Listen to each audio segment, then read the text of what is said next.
second source of growth or area of growth would be market growth. And I think we've done that fairly well over the years. Together with our acquisitional growth, we've now got ourselves into a new position that we were never where we were never before, which was we were always number 3 or number 4 in the market. We're now number 1 in the market, partly through growth and partly through acquisitions. But it moves us into a very different area. Instead of attacking and nipping at the heels of the big boys, we're in the reverse position now. And more growth is going to require a lot more defence at this stage. So it's not an area I see a tremendous amount of growth from. We'll continue to try and grow, and we'll continue to compete strongly, but I don't think we'll be able to look for much growth in that area. We'll have to look elsewhere for growth.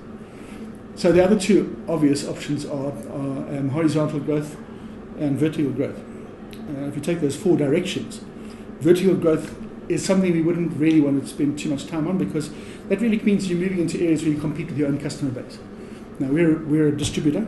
Our core strength is importing IT product, warehousing it, making it available for the market, and getting it into the market via our customer base, which is largely the reseller base. These are the guys that buy from us and then go and install either at homes or businesses, or and they're a wide segment of the upstream market or downstream market.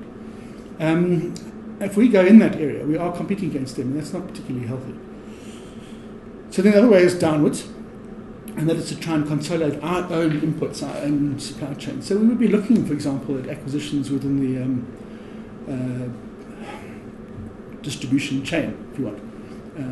Courier companies, for example, or something in that region would be interesting to us. And then there's a side-based growth, which I think probably is where most of it will come from, where we'll move away from pure IT distribution.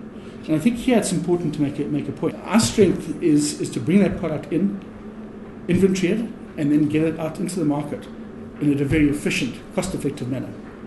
We do that as good, if not better, than anybody else in the market.